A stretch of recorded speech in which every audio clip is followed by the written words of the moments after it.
देश भर में सभी सरकारें और सभी पार्टियां दलित के हिस्से का, आदिवासी के हिस्से का, माइनॉरिटी के हिस्से का अनदेखी करते आई हैं, उसका शोषण करते आई हैं। स्पेशल कंपोनेंट के पैसे को तमाम तरह से भ्रष्टाचार के तरीके से डाइवर्ट किया गया है, उसके बहुत सारे सबूत मौजूद हैं। कभी भी एक पूरा हिस्सा नहीं दिया गया है।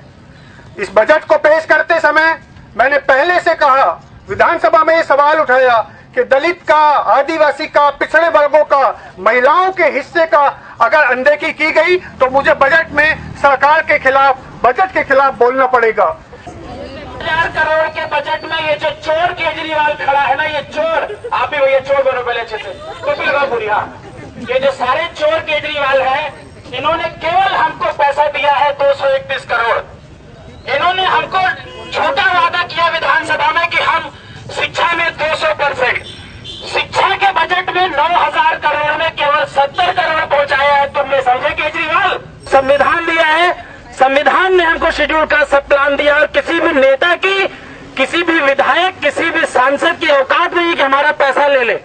मैं दलित बजट का चोर हूँ, चोर हूँ, चोर हूँ, दलित बजट का चोर हूँ, चोर हूँ, चोर हूँ। कुल 2000 करोड़ उनको वापस करना ही है, जो हमारे बजट के पैसे उन्होंने वाकई में चोरी किया है। दूसरी बात, अगर इस देश में एससीपी, टीएसपी इस उपयोजनाओं पे एक कानून नहीं लेकर आएंगे तो शायद हम कभी भी अगले 50 साल यही बातें करते रहेंगे। अगले 50 साल हम यही बोलते रहेंगे कि हमारे पैसे चोरी हुआ है, हमें हमारे पैसे चाहिए। तो एक कानून की मांग रखेंगे हम कि ये अनुसूचित जाति जनजाति उपयोजनाओं के लिए एक कानून राष्ट्रीय स्तर पे भी चाहिए और हर राज्य में भी चाहिए। केजरीवाल पे हल्ला बोल, हल्ला बोल, हल्ला बोल, जोर जोर से हल्ला बोल, हल्ला बोल, हल्ला बोल, तू भी बोल, मैं भी बोल, हल्ला बोल, हल्ला बोल, 100 में 25। झुग्गी झोपड़ी वासियों की ऐसा विश्वास देकर केजरीवाल ने अपने वोट लेकर भारी बहुमत से जो आगे आए और ये जो झाड़ू उठाकर बोले कि हम एक झाड़ू छाप पार्टी का सीएम है, इस झाड़ू से हमने हर जगह साफ सफाई करते हुए आप लोगों का विकास का कार्यशैली को आगे बढ़ाऊंगा। तो हमें तो लगता है कि इन्होंने अपने स्थान को सफाई क्या करेंगे, तो गरीबों का ही सारे सफाई कर देंगे। पहले फिर भी बजट था, लेकिन घटते घटते आज वो इतना कम हो गया। और वैसे भी कहीं ना कहीं दलित बच्चे जो पढ़ना चाहते थे, पहले भी पढ़ाई नहीं कर पाते थे, सामाजिक मानसिकता के चलते और व्यवस्था के चलते। और अब अगर हम बजट भी कम कर देंगे तो जो पढ़ना भी चाहते हैं वो भी नहीं पढ़ पाएंगे। और शायद ये सोची समझी एक साजिश भी हो सकती है कि दलित समाज को कभी भी आगे बढ़ने ना दिया जाए। हमने बजट को निकाला दिल्ली सरकार के पिछले 5 साल का, उसमें देखा बहुत सारी योजनाएं जिसमें काम मिलना चाहिए, जीरो बजट है। स्वर्ण रोजगार शहरी योजना में जीरो बजट है, उससे गरीबों को, दलितों को काम मिलता है। कैसे काम मिलेगा जी?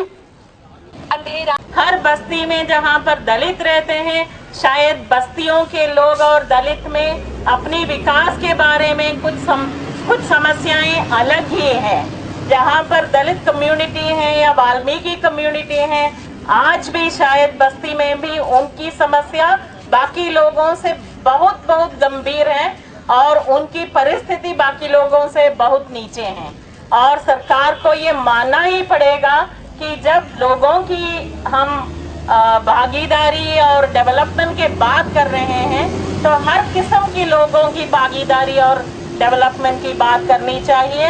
और जो सबसे पिछड़े हैं उनके लिए विशेष प्रावधान रखना बहुत इम्पोर्टेंट है। ये वही केजरीवाल है जो दलितों के रिजर्वेशन के खिलाफ था कि दिल्ली में जो झुग्गी झोपड़ी के बेस पे जो इलेक्शन जीती है, 60% स्लम्स है दिल्ली में, 60% झुग्गी झोपड़ी के बलबूते पे ये पार्टी जीती है। और उसने झुग्गी झोपड़ी में जो बजट देना था उस बजट को आधा कर दिया, जो पहले था उससे भी आधा कर दिया। ये बहुत ही शर्मनाक बात है। और आज हमें शिक्षा की जगह पे क्या दे दिया हमारे हाथ में? कटोरा। तो हमें ये कटोरा नहीं चाहिए, हम किसी से भीख नहीं मांग रहे हैं, हमारा राइट है ये।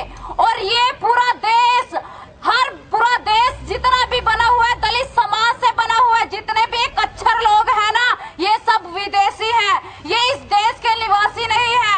इस देश में हर जगह पे दलित समाज का हर जगह पे दलित समाज का रुतबा है, उनका एक महत्व है।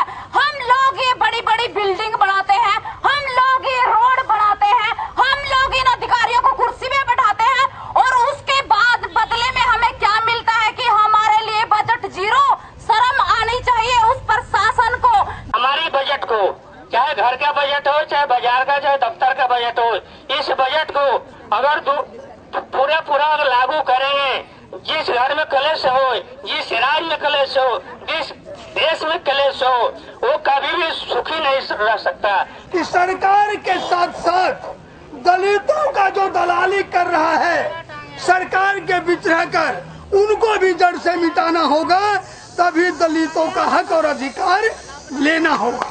इस सरकार ने, मुझे लगता है कि ये प्राइवेट सेक्टर है, जिसमें जो है प्राइवेट सेक्टर ठेकेदारी प्रथा पे चल रहा है, और सरकारी हो चाहे प्राइवेट हो, और उस सब में जो है चाहे छोटी 89 डेज की वैकेंसी पर सरकारी विभागों में भी रखा जाता है, उस तरफ सरकार ने कोई ध्यान नहीं दिया है।